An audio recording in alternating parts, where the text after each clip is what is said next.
the Prep Beat. It's Thomas Lawrence. I'm TJ Holmes. We are in week 3 of the prep football action. Lassen at Foothill is our game of the week this week. And Thomas, these two teams both lost last week. Lassen held with Chico. Foothill lost on the road to Placer, in Sacramento. These are both two teams that really play each other tough and really compete every time that they get together. Yeah, like you mentioned, two teams that have seen a lot of each other. Foothill's won 6 in a row, but it hasn't been easy for them. And both teams this year have a lot of balance on the offensive end of the ball. For Foothill, they had an uncertain this year, quarterback in Ryan Pollard, but he came out with a boom. 5 touchdown passes in his opener. Played respectably against Placer last week. Of course, he's got Cooper Janisevsky's out wide as a 6'4" weapon. Everyone around here knows about him. Any football fan anyway. And then they have some efficient running back. They have an efficient running back as well in Jacob Shaddix, who's new to the team but a senior. Didn't see the ball much against Placer last week, but when he did, 8 carries, 159 yards, so he was effective when he did see the ball. And for Lassen, they were more of a running team last year, but they graduated Cameron Medico, who was a 2,000-yard rusher, so it's much more of a balance, as you said, for them this season. Yeah, they both have playmakers on both sides of the ball. I think Foothill has a little bit extra, this week and for this matchup. You're going to be covering this game out in Palisade, Bill Johnson Community Stadium. Yep. What's one thing you're going to look at? What's one thing you're going to kind of keen in on going into this game that maybe others want to kind of keep an eye on?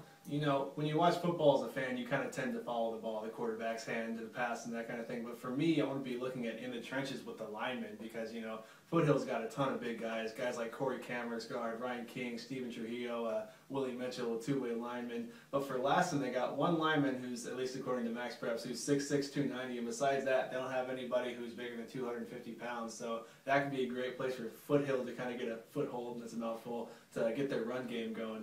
Yeah, like I said earlier, I think Foothill's got a little bit of extra. They need to. I think they're going to get back and establish that run game with Jacob Shaddix. And Ryan Pollard can run as well. Cooper said he's actually a pretty good threat running the ball as well. Mm-hmm. So it's going to be interesting to see what they can do against Lassen.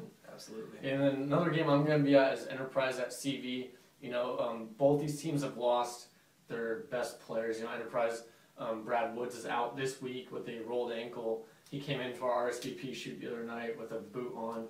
So he's missing this week for rolled ankle and last week against West Valley. Dylan Sindor suffered a broken tibia and in his left ankle injury against Orland last week in the win. So both these guys are out. Sindorf has actually had surgery on Thursday for this, so he's going to be out 6 weeks. So it's really going to open the door to see if these reserves can really come in with this opportunity and really establish themselves as, valuable playmakers. Yeah, and you hate to lose a guy like Sindorf or Woods, no matter how long you lose them for. But these teams are fortunate, especially the halfback position. They have a lot of talent that can fill in and have an impact. For Enterprise, they got a junior in Jason Ravis who came in this year bigger, stronger, faster, and he's had an impact, especially when, teams have been looking for Woods. It'll be his first time as a featured back, but he's got some talent there. For CV, they pride themselves on having a bunch of guys who can run the ball. So, besides Sindorf, who's out, they have Connor Silveria, they have Sawyer McDonald and Cody Connor, who can run the ball as a quarterback out of their wing T offense. Yeah, and then you also have Tony Pentu, who came in last week, ran the ball pretty well for CV. Like you said, they like to spread that ball out. They can still do that. They just don't have that bruiser that they had in the past, And one thing that CV might have to do in order to hold Enterprise off or even pull out a win like they did a couple of years ago when they hosted Enterprise, they really have to sustain drives. Matt Hunsaker talked about that last week in their win against Orland. They had 2 scoring plays that were 13 or 14 play drives. They just ate up the clock. They got to keep that ball out of Enterprise's offense to have a chance in this game. Yeah, it's going to be a big test for them. And down a little further south in Reading, we have the Tehama County shootout between Corning and an upstart Red Bluff team. In years past, Corning's really kind of had the edge in this rivalry in this game, but Red Bluff is upstart. We've talked a lot about their new coach, Corey Hine. Their offense has been efficient, on fire basically so far.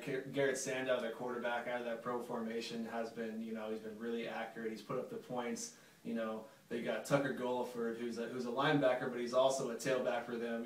A big bruising guy. He got 331 yards on the road in Anderson, so they have a lot of different options. Yeah, you look at that pro set. They're just so balanced that that's just opening the playbook up for them because defenses can't really keen on what they're going to do.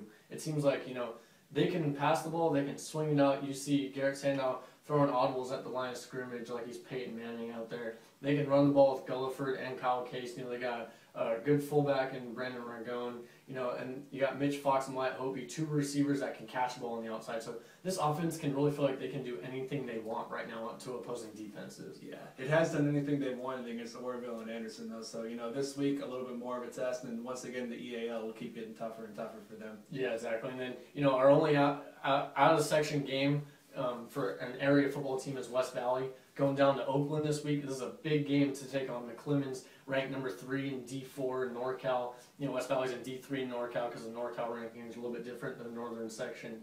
And you know, this is a really big game that that West Valley, coming off that big emotional win last week against Enterprise. What do they have to do to kind of avoid that hangover, as you would say, you know, to face McClemens? You know, I was at that game last week, and right after West Valley coach Greg Grandel kind of got done talking about Enterprise, he talked about McClemens and, you know, a team that presents the challenges, some of the most speed that West Valley's had to defend as a program in quite a while, and a team that has a great vibe about the last couple of years, 2 straight Oakland section championships, and I've heard they've had some size in their line as well. So it's gonna be a test for West Valley and a long ways from home for them too.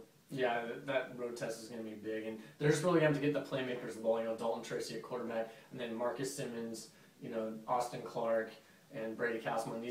Those 3 guys really get done. But as we saw last week, Dalton Tracy can throw the rock. I mean, he hooked up with Austin Hollenbach. You know, he broke that tackle and broke that big one. So they are a threat through the air as well. Absolutely. And taking a look at some of the other games in the North State this week, we got Anderson traveling to LP, and Anderson winless so far, but they've dominated LP in recent years, and their defense has performed well against them. Yeah, and then next one down, you got Trinity at Modoc. You know, Trinity got their first win last week. You know, Modoc, the defending D4 champions, now facing a D3 team since they are in D3 this year. This is a good test to see, you know, testing the water to see where they actually are in D3. UPrep heads to Calusa for the down south, and UPrep kind of like their chances to win every game early in the schedule, but, you know, lost a tough one on the road to Edna and home against Bernie, so a big week for them to get back on track down at Calusa. Yeah, and then Bernie at Chester. This is a marquee game in Division 4, the number 2 and 3 team in Northern Section D4 facing off. This really is going to see who can get that early edge for the playoffs. I know it's far away, but they can really battle it out in this one. Yeah, and Fall River hosting Quincy up in MacArthur. And for Fall River, a team that started in D2 in the poll, they need to get that first win out of the way to get things going. Yeah, that's going to do it for the football preview show. You know, follow us on Twitter for game updates. You know, follow prepbeat.com for all of our scoreboard and highlights after the games and everything. So check out the scores, check out prepbeat.com.